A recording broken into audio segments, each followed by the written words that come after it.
میں ایک درویش کے پاس بیٹھا تھا تو کسی نے ان سے کہا کہ حضور حاضر و ناظر ہے. بڑا اصل مسئلہ ہے نا، بحث کرنا بڑا آسان کام ہے، علم غیب ہے کہ نہیں حاضر و ناظر. جس بیچارے بندے کو یہ نہیں پتا کہ مسواک اس نے سویرے کی ہے کہ نہیں، وہ اٹھ کے حاضر و ناظر کا مسئلہ پوچھنے لگتا ہے.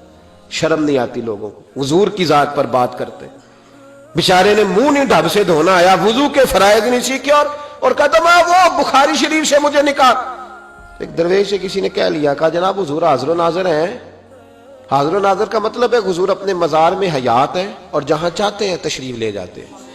ہر جگہ وجود کے ساتھ ہم حضور کا ہونا نہیں مانتے. حضور اپنی مزار میں حیات ہیں، ساری دنیا کو یوں دیکھتے ہیں جیسے ہاتھ کی ہتھیلی کو دیکھتے ہیں، اور جہاں چاہتے ہیں تشریف. یہ حاضر و ناظر کا ترجمہ ہے. تو کہا حضور ہیں؟ تو بزرگ کہنے لگے جا کے چہرہ دیکھ، آئینے کے آگے کھڑا ہو اور پھر اپنی پچھلی ساری زندگی کے گناہ یاد کر، اور اگر تیرا چہرہ پھر بھی سلامت ہے تو سمجھ لے حضور ہیں. اگر سلامت ہے نا تیرا منہ، اپنے گناہ سارے یاد کرنا، پیچھے تو نے کیا کیا پتا تے سارا ہے نا سردار نو کیتیاں دا. اپنی زندگی کے عیب سارے یاد کرنا، پھر اپنا آئینے میں منہ دیکھ. اگر صحیح ہے تو اس کا مطلب ہے حضور ہے، اور اگر بگڑ گیا ہے تو پھر ٹھیک ہے، تو اپنا عقیدہ کچھ بنا لے. او بھائی بحث کرتا ہے تو نبی پاک کی وجہ سے. یار یہ باتیں یہ قصے نہیں ہے، سن ذرا. بنی اسرائیل میں کوئی بندہ گناہ کرتا تھا تو اس کے ماتھے پہ لکھا ہوتا تھا، ادھر دل پہ ہاتھ رکھ کے بتا، تو دکان پہ بیٹھ کے، گھر میں بیٹھ کے، مسجد میں بیٹھ کے جھوٹ بولے اور تیرے ماتھے پہ لکھا جائے تو نے بولا ہے، تیری کوئی قدر بچے گی؟ تیری کوئی قدر بچے گی؟ تو سوچتا ہی نہیں کہ رسول پاک کی وجہ سے تجھے ملا کیا؟ تجھے ملا کیا؟ تیرے درجنوں اور بیسیوں عیب ہے. تیری بیوی کو پتہ چل جائے تجھے چھوڑ کے چلی جائے، تیرے بچوں کو پتہ چل جائے، باپ ہونے کے منکر ہو جائے کہ جا تو کچھ نہیں لگتا، ذرا ٹٹول تو صحیح، گردن جھکا تو صحیح، ذرا گریبان میں آنکھ ڈال.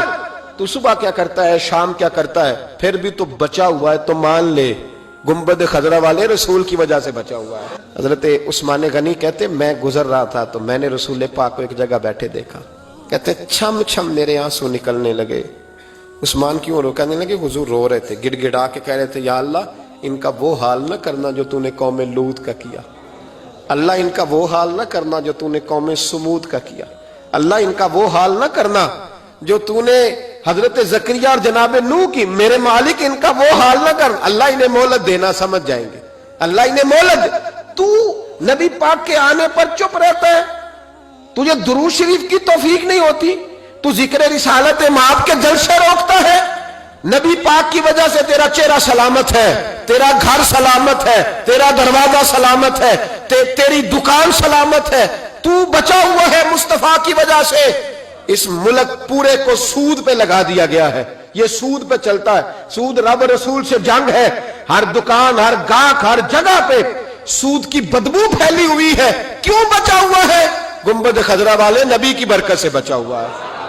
اور اس کی دلیل ہے البدایہ والنہایہ میں میرے محبوب نے فرمایا میرا حیات ظاہری میں رہنا بھی تمہارے لیے بہتر، چلے جانا بھی تمہارے لیے، قبر میں جانا بھی بہتر. حضور وہاں کیسے بہتری ہوگی؟ تو محبوب نے فرمایا جب میں قبر میں جاؤں گا تو تمہارے اعمال مجھ پر پیش ہوں گے. اگر اچھے ہوئے تو قبر میں سجدہ شکر ادا کروں گا، اور اگر برے ہوئے تو وہاں بیٹھ کے بھی رب سے تمہاری معافی کا سوال کروں گا. او بھائی تیری ساری نعمتیں، اعلیٰ حضرت فرماتے سانسیں بھی حضور کا صدقہ ہے، سانسیں بھی حضور کا صدقہ ہے، روٹی بھی نبی پاک کا صدقہ ہے، اولاد بھی حضور کے اہل بیت کا صدقہ ہے، بیٹیاں اور بیٹے بھی مصطفیٰ کے گھرانے کا صدقہ ہے. یہ جو تیرا گھر بس رہا ہے نا، اس لیے بس رہا ہے کہ گنبد خضرا والے محبوب کا مدینہ بس رہا ہے. تو بجائے اس کے کہ تو شکر ادا کرتا، تو شکر ادا کرتا، تو کہتا کہ صبح شام میلاد ہوگا، تو ذکر رسالت کے ہر جلسے پر پریشان ہوتا ہے، ہر جلسے پر تو پریشان ہوتا ہے.